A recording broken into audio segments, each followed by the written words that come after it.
السلام علیکم ورحمۃ اللہ وبرکاتہ۔ حامدا و مصلیا اما بعد۔ صدر محترمہ اور میری دینی بہنیں، آج کے اس پررونق محفل میں عنوان تقریر ہے اپنے گھر کی خبر لیجئے۔ معزز سامعات، زمانہ تیزی سے بدل رہا ہے۔ جو تغیر و تبدل پہلے ایک طویل مدت میں آتا تھا، اب وہ دیکھتے ہی دیکھتے رونما ہو رہا ہے۔ حیرت اس بات سے ہوتی ہے یہ ساری برق رفتاری الٹی سمت ہو رہی ہے۔ کسی شاعر نے یہ مصرع مغرب کی صورتحال کے لیے کہا تھا، لیکن افسوس آج یہ ہمارا حال بن چکا ہے۔ تیز رفتاری ہے لیکن جانب منزل نہیں۔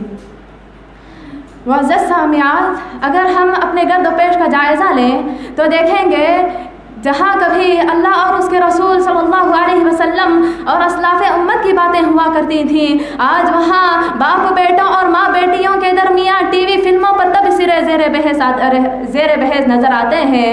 جو خواتین برقعے کے ساتھ باہر نکلتی ہوئی ہچکچاتی تھیں، آج وہ دوپٹے تک کی قید سے آزاد ہو رہی ہے۔ غیر اسلامی احکام سے عملی اعراض اس تیزی سے بڑھ رہا ہے کہ مستقبل کا تصور کر کے ہی روح کانپ اٹھتی ہے۔ اس تشویشناک صورتحال کا سب سے بڑا سبب یہ ہے کہ ہمارے معاشرے میں جو لوگ دیندار سمجھے جاتے ہیں وہ اپنے گھر کی اصلاح و تربیت سے بالکل بے فکر ہو بیٹھے ہیں۔ اگر آپ اپنے گرد و پیش کا جائزہ لیں تو دیکھیں گے ایک سربراہ خاندان اپنی ذات میں بڑا ہی نیک اور دیندار نظر آئے گا، اور لیکن جب اس کے گھر والوں کے افراد کو دیکھیں گے ان میں ان اوصاف کی ہلکی سی جھلک بھی نظر نہیں آئے گی۔ گرچہ ہر شخص اپنے عمل کا خود ذمہ دار ہوتا ہے اور اولاد کی تربیت اور اولاد کی مکمل ہدایت ماں باپ کے اختیار میں نہیں ہوتی۔ جیسے کنعان بلا شبہ حضرت نوح علیہ السلام کا ہی بیٹا تھا، مگر آخر دم تک اس کی اصلاح نہیں ہو سکی۔ مگر یہ بھی تو دیکھا جائے کہ اس کے جلیل القدر باپ نے اسے راہ راست میں لانے کے لیے کیا کیا کوششیں نہیں کی اور کس کس طرح اس کو نہیں سمجھایا، لیکن اس کے باوجود بھی اس نے اپنے لیے سفینہ ہدایت و نجات کے بجائے کفر و ضلالت کی موجیں ہی منتخب کی۔ بے شک نوح علیہ السلام اپنی ذمہ داری سے بری ہو گئے۔ کیا آج کوئی ہے جو اپنی اولاد کی اصلاح کے لیے فکر و عمل کی اتنی توانائیاں صرف کر رہا ہو؟ میری بہنیں، قرآن کریم ایک مسلمان کو صرف اپنی ہی اصلاح نہیں، اپنے آپ کو عذاب الہی سے بچنے کی تاکید نہیں بلکہ اپنے گھر والوں کو بھی بچانے کی تاکید کرتا ہے۔ ارشاد ہوتا ہے، یا ایھا الذین آمنوا قوا انفسکم واہلیکم نارا۔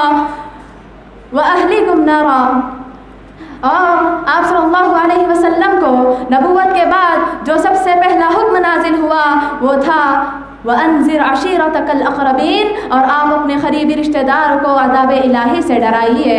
اور تمام انبیاء اکرام نے بھی اسی سنت کو اختیار کیا تھا۔ میری بہنیں، آج ہمارے معاشرے کی سب سے بڑی بگاڑ کچھ ہے تو یہ اسی وجہ سے ہے کہ ہم اپنے اس فریضے سے یکسر غافل ہو چکے ہیں۔ اور بعض لوگوں کا یہ کہنا ہے کہ ہم اپنے رشتہ داروں کو دینی رنگ میں رنگنے کی بڑی کوشش کرتے ہیں، مگر زمانے کی ہوا ہی ایسی بگڑی ہے کہ ہمارے واعظ و نصیحت کا ان پر بالکل اثر نہیں ہوتا۔ بعض اوقات یہ خیال شیطان کا ہوتا ہے۔ ہمیں سوچنا چاہیے کہ ہم کتنی لگن اور کتنی دل سوزی کے ساتھ اس کام پر انجام دیے ہیں۔ علامہ اقبال کہتے ہیں، دل سے جو بات نکلتی ہے اثر رکھتی ہے، دل سے جو بات نکلتی ہے اثر رکھتی ہے، پر نہیں طاقت پرواز مگر رکھتی ہے۔